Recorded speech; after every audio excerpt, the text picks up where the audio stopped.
하나님의 말씀은 누가복음 2장 1절에서 14절입니다.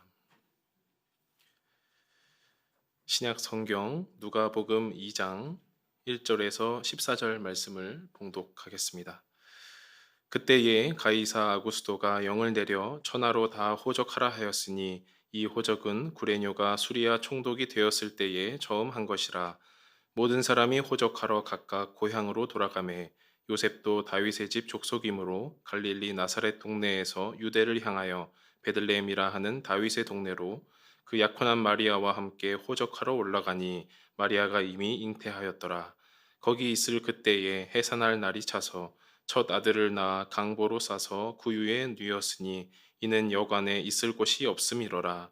그 지역의 목자들이 밤에 밖에서 자기 양떼를 지키더니 주의 사자가 곁에 서고 주의 영광이 그들을 두루 비추매 크게 무서워하는지라. 천사가 이르되 무서워하지 말라. 보라, 내가 온 백성에게 미칠 큰 기쁨의 좋은 소식을 너희에게 전하노라. 오늘 다윗의 동네에 너희를 위하여 구주가 나셨으니 곧 그리스도 주시니라. 너희가 가서 강보에 쌓여 구유에 뉘어 있는 아기를 보리니 이것이 너희에게 표적이니라 하더니 호련히 수많은 천군이 그 천사와 함께 하나님을 찬송하여 이르되 지극히 높은 곳에서는 하나님께 영광이요 땅에서는 하나님이 기뻐하신 사람들 중에 평화로다 하니라. 아멘. 오늘 대림절 첫째 주일입니다. 교회력으로 얘기하면 해가 바뀌는 이제 첫 주이죠. 교회력은 대림절부터 이제 한 해가 시작이 되는데요. 이제 오늘부터 이제 오시는 예수 그리스도를 우리가 기다리면서 소망하는 그러한 그 대림절 기간을 보내면 좋겠습니다. 오늘은 짧은 시간이지만 우리 예수님께서 우리에게 오신 의미가 무엇인가 하는 것을 우리가 말씀을 통해서 같이 생각해 보려고 합니다. 원고를 써왔는데 또박또박 읽겠습니다. 한번 들어보시죠. 코로나19의 지속적인 위협, 그로 인해 계속되는 일상의 멈춤으로 우리는 지쳐있고 힘들고 괴로워하고 있는 상황입니다. 우리는 모두가 다 큰 기쁨의 좋은 소식이 전해지기를 간절히 기다리고 있습니다. 그런데 지금 우리에게 필요한 가장 큰 기쁨의 소식은 무엇일까요? 그것은 백신이 개발됐다는 소식입니다. 그 백신을 내가 맞을 수 있다는 소식입니다. 백신이 개발됐다는 소식은 비로소 건강한 일상으로의 복귀를 의미하기 때문입니다. 그러기에 백신이 개발되어 내가 맞을 수 있게 된다고 하는 소식을 무엇보다 간절하게 기다리게 되는 것이고, 그 소식만이 우리를 궁극적으로 기쁘게 할 수 있을 것입니다. 우리에게는 지금 우리를 코로나 바이러스로부터 안전하게 지켜줄 수 있는 백신만이 필요합니다. 백신이 있어야 우리는 건강해질 수 있는 것이고, 건강해야 일상을 되찾을 수 있는 것이고, 일상을 되찾아야 절망을 이겨내고 다시 기쁨을 누릴 수 있기 때문입니다. 지금은 그 무엇보다 백신이 기쁨의 소식인 것입니다. 여기까지 제가 문장을 써서 이제 읽어드렸습니다. 어떠세요? 정말 그렇죠? 백신이 이제 개발이 되고 또 빨리 그 백신을 우리가 맞아서 모두가 다 이제 일상을 회복하면 좋겠다라고 하는 그런 바람이 있는데, 제가 짧은 이제 문장을 이제 글로 써서 여러분들에게 또박또박 읽어드렸는데, 이 문장을 제가 다시 한번 지금부터 읽어드리겠습니다. 그런데 두 단어를 바꿔서 읽어드리겠습니다. 코로나라고 하는 것을 이제 죄라는 단어로 바꾸고, 백신을 예수 그리스도라고 하는 단어로 바꾸고, 나머지는 똑같이 그냥 읽어드리겠습니다. 한번 들어보십시오. 문장이 어색하지 않습니다. 들어보세요. 죄의 지속적인 위협, 그로 인해 계속되는 일상의 멈춤으로 우리는 지쳐있고 힘들고 괴로워하고 있는 상황입니다. 우리는 모두가 다 큰 기쁨의 좋은 소식이 전해지기를 간절히 기다리고 있습니다. 그런데 지금 우리에게 필요한 가장 큰 기쁨의 소식이 무엇일까요? 그것은 예수 그리스도께서 오신다는 소식입니다. 그 예수님이 이 땅에 오셔서 나를 찾으신다는 소식입니다. 예수님께서 내 죄를 사해 주신다는 소식은 비로소 건강한 일상으로의 복귀를 의미하기 때문입니다. 그러기에 예수님이 오셔서 내 죄를 해결해 주신다는 그 소식을 무엇보다 간절하게 기다리게 되는 것이고, 그 소식만이 우리를 궁극적으로 기쁘게 할 수 있을 것입니다. 우리에게는 지금 우리를 사망으로 끌고 가는 죄로부터 안전하게 구원해 줄 수 있는 예수님만이 필요합니다. 예수님이 계셔야 우리는 건강해질 수 있는 것이고, 건강해야 일상을 되찾을 수 있는 것이고, 일상을 되찾아야 절망을 이겨내고 다시 기쁨을 누릴 수 있기 때문입니다. 지금은 그 무엇보다 예수 그리스도가 기쁨의 소식인 것입니다. 똑같이 읽었습니다. 해마다 대강절, 대림절이 되면은 예수 그리스도께서 이 땅에 왜 오셨는가라고 하는 것을 한 번 이상 꼭 말씀을 묵상하고 우리가 나누고 설교를 하고 또 설교를 듣고 이제 그렇습니다. 그런데 이 말씀이 우리의 생활에, 피부에 그렇게 깊이 들어오지는 않는 것 같아요. 그리고 느꼈다 하더라도 금방 잊어버리고, 또 예수 그리스도가 내 안에 어떤 의미로 계시는지 그것을 잊고 살아가는 것이 우리들의 모습인데, 올해는 이 코로나 바이러스로 인해서 너무 오래도록 고생을 하고 백신에 대한 그 소망과 기다림이 간절하다 보니까 아마 예수님에 대한 이 소망, 대림절에 우리가 예수님을 기다리는 그 마음이 아마 이해가 금방 오는 것 같아서 참 유익하다 하는 생각이 듭니다. 물론 코로나가 유익한 건 아니지만 우리에게 예수 그리스도가 백신이구나, 우리를 다시 살리시는, 생명을 주시는 백신이구나 라고 하는 그런 의미로 이해를 쉽게 해줄 수 있는 것 같아서 그런 의미로 유익한 점이 있는 것 같습니다. 그렇습니다. 예수님은 우리의 삶의 백신입니다. 전방위적으로 우리에게 접근하는 죄의 바이러스들, 한번 침투하면 점점 더 빠져드는 죄의 고통들, 우리를 건강한 일상을 다 잃어버리게 하는 못된 죄악들, 하나님은 죽어가는 우리를 살리시기 위해서 긴급하게 백신을 주셨는데, 그 백신은 곧 하나님의 피였습니다. 자신의 피를 우리에게 수혈해 주시는 것이죠. 우리가 자꾸 죽어가니까 하나님이 만드신 사랑하는 우리들이 자꾸만 죄에 이기지 못하고 죽어가니까 하나님은 우리를 살리시기 위해서 당신의 피를 긴급하게 수혈해 주신 것입니다. 아들을 보내서 그 피를 우리의 몸에 넣어 주신 것입니다. 그래서 그 예수라고 하는 백신을 맞으면 죄에 대한 면역력도 생기게 되고, 또 하나님께서 친히 우리의 일상생활을 보호해 주시는 것입니다. 그래서 우리는 다시금 생활을 건강하게 회복할 수가 있는 것입니다. 우리의 일상이 다시 생명의 일상이 되도록 만드는 유일한 길은 예수 그리스도의 피밖에 없습니다. 그 백신을 보내주신다는 소식, 그것이 바로 예수 그리스도의 탄생의 소식입니다. 얼마나 기쁜지 모르겠습니다. 예수께서 우리에게 오신다, 하나님이 예수님을 보내주신다라고 하는 것은, 그래서 우리에게는, 죽어가고 있는 우리에게는 생명을 얻게 되는 정말 기쁜 소식이 되는 것입니다. 많은 사람들은 예수님 당시에 그 평화를 기다렸습니다. 누가복음 2장 14절에 보면은 그 평화를 기다렸던 사람들에게 하나님은 평화를 주시기 위해서 이렇게 약속하십니다. 지극히 높은 곳에서는 하나님께 영광이요, 땅에서는 하나님이 기뻐하시는 사람들 중에 평화로다 하니라. 사람들은 평화를 그렇게 원했죠. 평화를 원했던 이유는 평화스러운 삶을 살지 못했기 때문입니다. 정치적으로, 경제적으로, 그리고 사회 모든 부분에 있어서 그들은 평화를 누리지 못했습니다. 매우 고통스러운 나날을 보내고 있었기 때문에 평화를 간절히 원했는데, 그 평화는 힘으로 얻는 것이라고 생각을 했습니다. 역사적으로 보면 사람들은 힘이 평화를 가져다 준다고 생각을 했고, 그 힘이 평화를 유지해 준다고 여겼습니다. 그래서 평화는 언제나 강한 자들에 의해서 주어지는 것이고 강한 자들에 의해서 유지되어진다고 생각을 했습니다. 예수님 당시의 평화에 대한 생각도 틀리지 않습니다. 그래서 그 로마 시대에 사람들이 통치 철학으로 갖고 있었던 것, 그리고 지금도 그 로마 시대의 번영과 로마 시대의 그 힘을 얘기할 때 팍스 로마나라고 말합니다.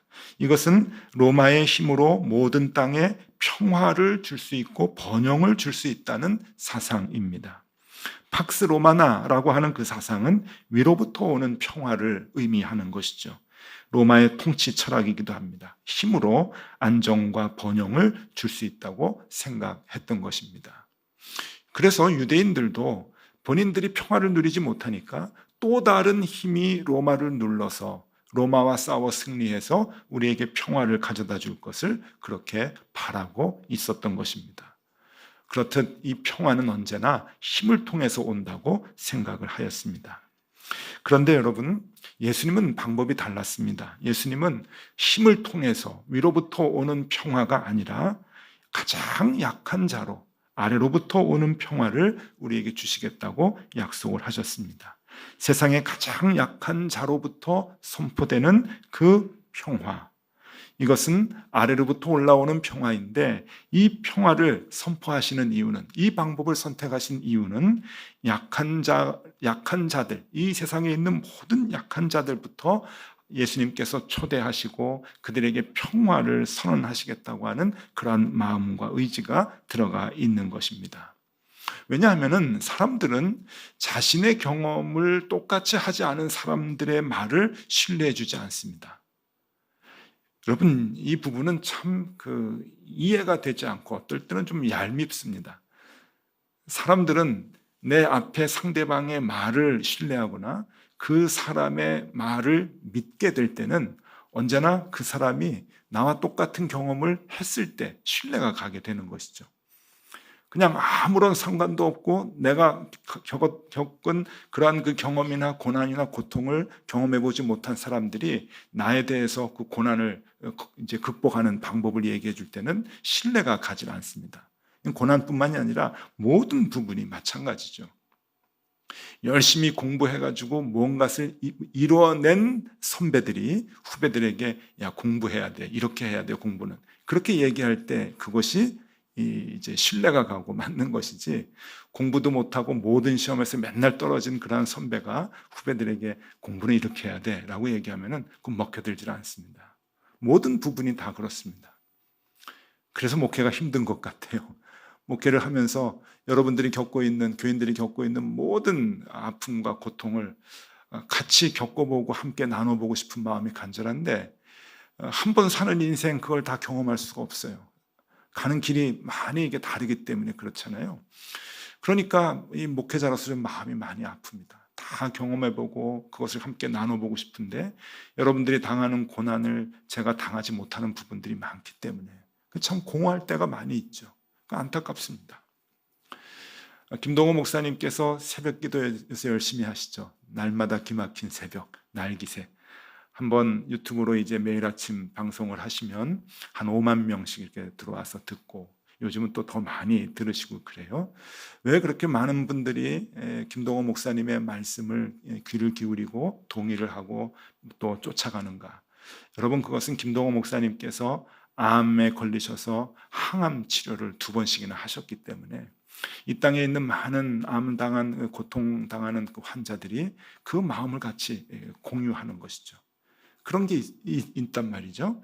내가 당한 고난을, 고통을 당한 그 분이 하는 말씀에 대해서 우리는 신뢰가 가고 믿음이 가는 겁니다. 그래서 상처 입은 치유자라고 하죠. 나의 상처가 남들의 아픔을 치유할 수 있는 좋은 도구가 될 수가 있다고 하는 그런 의미입니다. 여러분, 예수님께서 가장 낮은 자리에 오셨다라고 하는 것은 예수님께서 모든 사람들이 당하는 모든 종류의 고통을 다 치유해 주시겠다고 하는 그런 의미입니다. 그래서 오늘 11절, 12절 말씀에 보면은 아주 중요한 단어들이 몇 개 나오는데 읽어드립니다. 오늘 다윗의 동네에 너희를 위하여 구주가 나셨으니, 여기서 구주라고 하는 단어는 그 당시 로마 황제에게 쓰는 단어를 원문에 썼습니다. 그냥 우리 번역으로는 그냥 구주라고 했는데 그냥 구주가 아니에요. 왕의 의미를 썼습니다. 곧 그리스도 주시니라.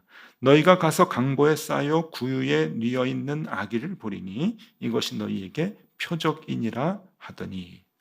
여러분, 이 두 절의 말씀을 가만히 보시면 중요한 단어들이 몇 개 나오는데 여러분들은 어떤 단어가 가장 중요하다고 생각을 하십니까?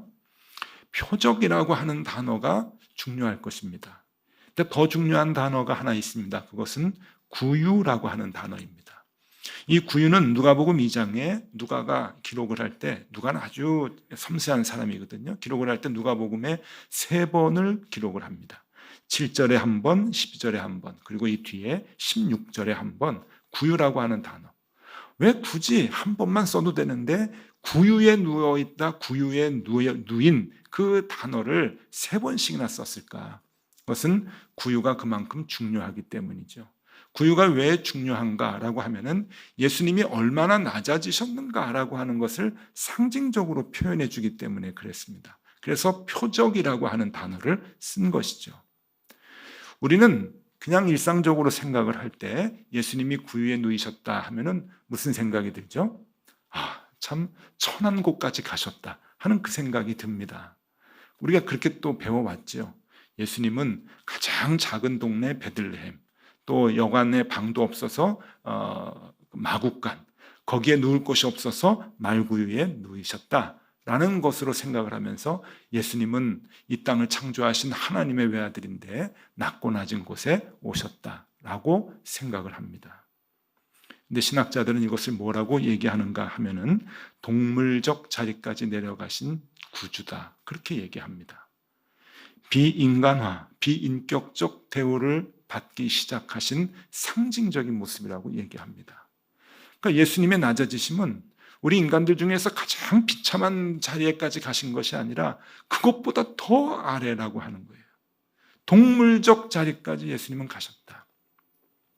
여러분, 요즘도 우리 사회에서 좀 약자들이 회사로부터 아니면은 위에 있는 힘 있는 사람으로부터 비인격적 대우를 받았다, 비인간적 대우를 받았다라고 하면은 사회 사람들이 공분을 합니다.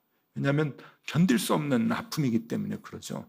어떻게 사람이 사람을 비인간화시킬 수 있느냐 하는 것 때문에 온 사람들이 이제 그 격분을 하지요. 여러분, 예수 그리스도께서 말구유에 누이셨다라고 하는 것은 그 동물적 자리에까지, 비인격적 자리에까지 낮아지신 것을 의미하고, 그것은 그런 자세로 오신 예수 그리스도이시기 때문에 모든 사람들을 초대할 수 있다고 얘기하는 겁니다. 그래서 신학적으로 이것을 뭐라고 하냐면은 예수님의 초대의 보편성, 예수님 초대의 우주성이라고 얘기합니다. 예수님은 모든 사람들의 아픔을 다 아시고 모든 사람들, 어떤 약자, 어떤 고통이라 할지라도 다 이해하시는 것이다. 그리고 또 하나, 십자가에서 돌아가심. 그 십자가에서 가장 비참하게 돌아가신 그 예수님은 모든 사람들의 고통과 억울함과 아픔, 그것을 다 이해하시기 때문에 이 세상에 부르지 못할, 초대하지 못할 사람들이 없다고 하는 것을 우리에게 얘기해 주고 있는 것이죠. 그래서 우리는 참 못됐잖아요. 내 경험을 똑같이 한 사람의 얘기가 아니면 듣질 않잖아요. 그래서 우리가 교회에서도 젊은 전도사님이 사회 경험도 없고 인생 경험도 없고 하는 전도사님이 막 설교를 하면은 여러분, 어떻게 그게 말씀으로 확 와서 받아들여집니까? 아이고, 조금 더 살아봐라. 너도 인생을 좀 한번 경험해봐라. 그런 마음이 들 때가 있단 말이에요. 그럼 뭘 얘기하는가 하면은 내 경험을, 내 아픔을 함께 느껴보지 않은 분들의 소리를 나는 믿을 수가 없다, 동의할 수가 없다, 따라갈 수가 없다, 신뢰할 수가 없다. 그런 못된 마음이 우리에게 있기 때문에 그래요. 그런데 예수님은 이렇게 동물적 지위까지 낮아지시고 십자가에 못 박혀 돌아가시는 그 모습을 우리에게 표적으로 보여주시면서 예수님의 말씀 한마디 한마디에 모든 사람들이 신뢰할 수 있는 그러한 그 예수님이시라고 하는 것을 우리에게 보여주고 있는 것이죠. 누가복음 2장 14절 말씀입니다. 그 예수님께서 우리에게 선포하시는 것은 평화입니다. 지극히 높은 곳에서는 하나님께 영광이요 땅에서는 하나님이 기뻐하시는 사람들 중에 평화로다. 하나님께 영광을 돌리고 우리가 이 땅을 살아갈 때 평화의 마음을, 평화하는 삶을 살게 된다고 하는 것인데, 이 평화를 위해서 하나 더 중요하게 말씀하시는 것이 있습니다. 그것이 10절입니다. 천사가 이르되 무서워하지 말라. 보라, 온 백성에게 미칠 큰 기쁨의 좋은 소식을 너희에게 전하노라. 이 소식을 전하면 기뻐하게 된다고 하는 거죠. 기쁨의 소식. 이 기쁨의 소식이 있을 때 평화를 이룰 수 있다고 하는 겁니다. 주님께서 아주 정확하게 우리에게 이것을 얘기해 주는 것이에요. 평화는 누가 평화를 누릴 수 있는가?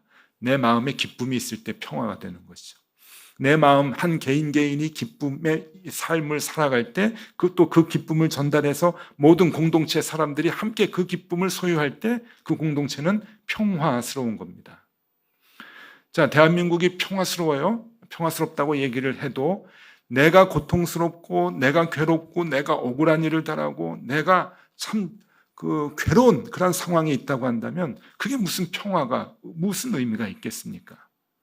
평화는 각 개인이 먼저 기쁜 삶을 살아야 되는 거예요.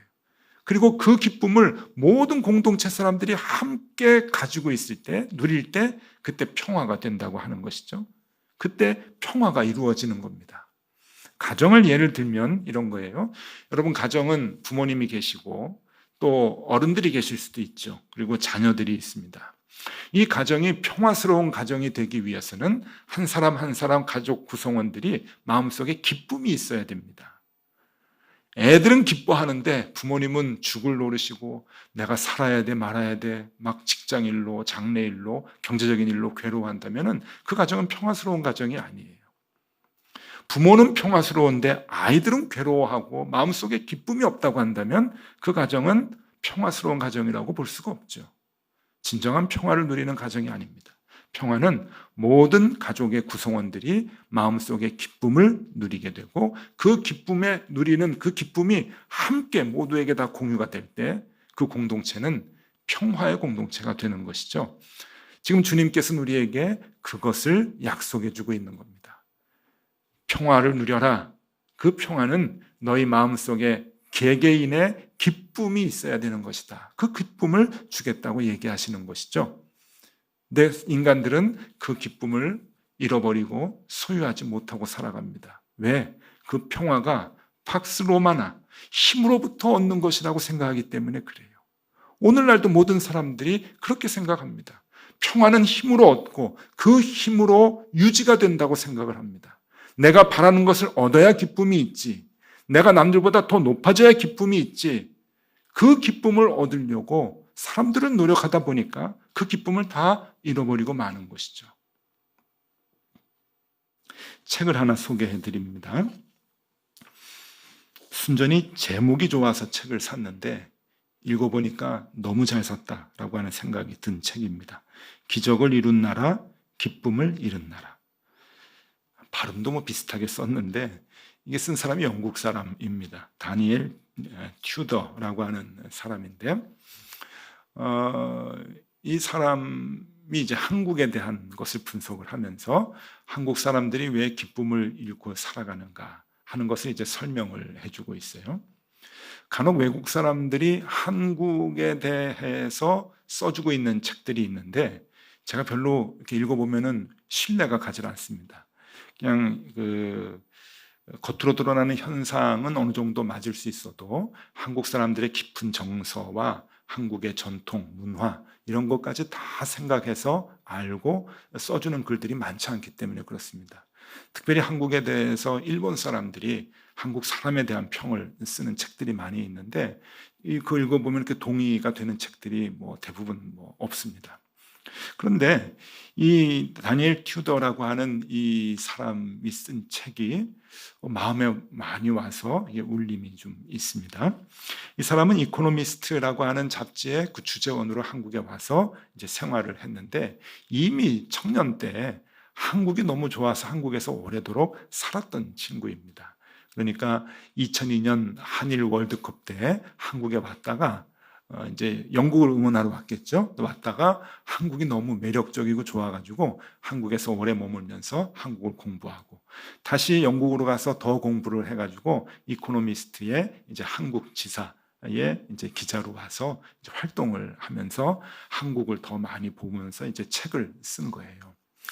이제 이 책을 쓰면서 제목과도 같이 이분이 생각하는 것은 한국은 기적을 이룬 나라인데 근데 사람들은 기쁨을 잃어버린 것 같다. 이제 그런 마음, 안타까운 마음을 가지고 썼는데 정말 정확해요. 한국을 사랑하는 사람이 안타까운 마음을 갖고 이제 쓴 글인데 그 중에서 몇 문장 여러분들에게 좀 소개해드리고 싶은 문장이 있습니다. 한번 들어보세요. 한국을 가난에서 구제하고 마침내 우뚝 서게 한 그 경쟁의 힘이 오늘날 그 한국인을 괴롭히는 심리적 원인이 되고 있다. 네, 동의가 확 되시죠? 우리는 경쟁 때문에, 그러니까 뭔가 이루어서 기쁨을 얻으려고 하는 그 경쟁 때문에 쉼없이 지금까지 살아왔고 달려왔는데 결국은 그것이 우리를 너무나 괴롭히고 있다라고 하는 거예요. 얼마 전까지만 해도 뭐 헬조선이라고 가지고 이 땅이 뭐 지옥과도 같다. 청년들이 그렇게 얘기했다죠. 근데 지금은 3포 세대니 4포 세대니 해서 정말 젊은이들이 해야 할 일들을 포기하고 살아가는 그러한 시대가 됐다고 얘기를 하죠. 절망적인 사회라고 얘기를 하죠. 왜 그렇게 얘기를 하는가? 그것이 지나친 경쟁이 우리를 어느 정도 선진국으로 안내는 했지만 그것이 우리의 정신 건강을 너무나 갉아먹고 있어서 사람들을 괴롭게 하고 있다라고 하는 것을 얘기하고 있는 것이죠. 또 이런 문장이 있습니다. 불가능한 기적을 이룬 나라. 그래서 아직도 불가능한 희생을 요구하는 나라.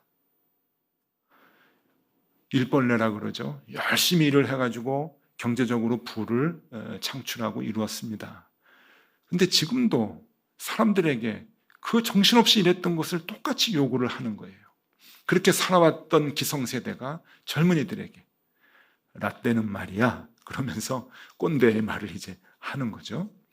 그러니까 택배 노동자들이 죽어나가고 가장 약한 노동자들이 일터에서 안전망도 없이 일하다가 죽어나가고 거기에 대한 경각심이 많지 않아요. 왜냐하면 어른들이 그렇게 살아왔거든요. 그러니까 똑같은 것을 요구를 하는 겁니다. 또 이런 말이 있어요. 행복의 순위에서 높은 자리를 차지하고 싶다면 1등이 되어야만 한다는 생각을 버려야만 할 것이다. 영국 사람의 눈에서 한국인들을 안타까워하면서 이렇게 얘기하고 있습니다. 1등, 1등. 부모님은 자녀들에게 1등, 1등. 자녀도 부모님들에게 1등 하라고 그러고 돈 많이 벌어오라고 그러고 이런 생각이 벗어지지 않는 한, 버리지 않는 한 우리는 행복한 삶을 살 수 없게 된다라고 하는 것을 꼬집고 있는 것이죠. 기쁨을 가져다 줄 수 있을 것이라고 여겼던 것을 얻으려고 뛰어다녔기 때문입니다. 그런데 그것을 얻었죠. 얻어도 기쁨은 일시적이고 그것을 얻지 못하면 더 절망적이고 그런 삶을 지금까지 우리는 살아오고 있는데 문제는 버리지 못하고 계속 그런 삶을 산다고 하는 것이죠. 이러한 우리들의 삶의 모습에 하나님은 그 삶을 기쁨의 삶으로 고쳐주시기 위해서 가장 소중한 선물을 우리에게 주셨습니다. 그것이 예수 그리스도이시죠. 우리는 하나님께 돈을 달라 건강을 달라 하지만 하나님은 그것 충분히 주실 수 있는데 그것보다 더 좋은 근본적인 우리의 삶에 기쁨을 주고 그래서 평화를 누릴 수 있는 가장 좋은 선물인 예수 그리스도를 준비해서 우리에게 백신으로 주신 거예요. 건강하게 살라고, 일상을 회복하라고. 근데 우리가 그 가치를 모르면, 그 예수 그리스도를 모르면 우리는 다시금 엉뚱한 것을 찾게 되는 것이죠.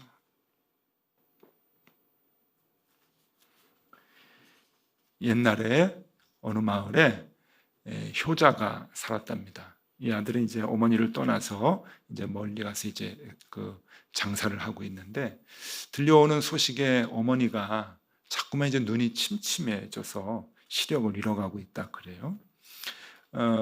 뭐 의학도 발달되지 않고 병원도 없고 그랬던 아주 옛날 시대인데 어머니가 자꾸 시력을 잃어가니까 이제 아들이 걱정이 돼서 어머니를 위한 선물을 이제 준비를 합니다. 나름대로 최선을 다해서 어머니를 위해서 선물을 준비를 이제 했어요.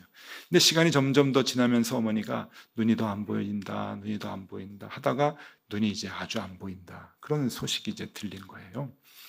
아들이 이제 선물을 어머니에게 보냅니다. 이 선물이 뭔가 하면은 앵무새였어요. 이 아들이 이 앵무새를 10년 동안 어머님의 눈이 침침해진다고 하는 소식을 듣자마자 10년 동안 정말 정성을 다해서 앵무새를 훈련을 시켰습니다. 그래서 어떤 훈련을 시켰냐면은 성경 전체를 암송을 시켰어요. 그래서 몇 장 몇 절 하면은 앵무새가 얘기할 수 있도록. 옛날에는 뭐 녹음기도 없고 앱도 없고 그러니까 이 앵무새가 성경을 이제 얘기하는 걸 훈련을 시켰습니다. 마태복음 4장 4절 그러면 사람이 떡으로만 살 것이 아니요 하나님의 말씀으로 살, 이렇게 이제 훈련을 시킨 거죠. 이거 얼마나 귀한 선물입니까? 최선을 다해서 어머님이 아픔 못 보지만 말씀은 들으면서 그리고 생명 하늘의 소망을 갖고 사실 수 있도록 그렇게 이제 준비를 해서 어머니에게 보내드렸습니다. 어머님께로부터 답이 왔어요. 뭐라고 어머님이 하셨냐면은 아들아 정말 고맙다. 너무 좋은 선물을 받았구나. 나에게 꼭 필요한 선물이었다. 맛있게 잘 먹었다. 어머님의 답입니다. 고맙다. 맛있게 잘 먹었다. 어머님은 이게 삼계탕 끓여 먹으라고 보내준 이제 그 중딱인 줄 알았나 보죠. 그래서 맛있게 요리를 해서 먹었고 고마웠다고 답신을 보냈습니다. 여러분, 선물의 가치는 그 가치를 알 때만이 선물입니다. 여러분 지금 웃으셨죠? 이게 우리 모습이잖아요. 하나님께서 가장 귀한 선물을 준비해서 하나님으로서는 정말 이룰 수 없는 아들의 피를 우리에게 선물로 주셨잖아요. 우리를 살리기 위해서, 죽어가는 우리를 다시 일상을 회복시키기 위해서 우리에게 예수 그리스도 선물로 주셨는데 우리는 그 선물의 가치를 모릅니다. 하나님은 가장 좋은 것, 하나님이 주실 수 있는 것 중에 가장 좋은 것을 주셨는데, 정성을 다해서 주셨는데 우리가 그 선물의 가치를 모른다고 한다면 우리는 다시금 살아날 수가 없는 것이겠죠. 오늘 누가복음 2장 11절 12절 말씀을 읽어드리고 설교를 마치겠습니다. 오늘 다윗의 동네에 너희를 위하여 구주가 나셨으니 곧 그리스도 주시니라. 너희가 가서 강보에 쌓여 구유에 누워있는 아기를 보리니 이것이 너희에게 표적이니라 하더니, 우리를 모두를 다 부르시어서 생명을 주시고자 이 땅에 오신 예수 그리스도, 그 예수 그리스도가 나와 우리 가정과 우리 일터에 함께 계시기를 소망하는 이번 대강절 기간이 되실 수 있기를 바랍니다. 기도하겠습니다. 하나님, 죄와 고통 중에 살아가고 있는 우리를 살리시기 위하여 아들 예수 그리스도를 보내주시고 그 피를 우리에게 주신 것 감사합니다. 그 어느 때보다 예수 그리스도의 보혈의 피가 필요한 시기입니다. 우리에게 오셔서 우리를 치유하여 주옵소서. 상한 마음 고쳐주시고 지친 삶을 일으켜 세워주시며 이런 일상을 되찾게 하여 주시옵소서. 예수 그리스도 이름으로 기도드리옵나이다. 아멘.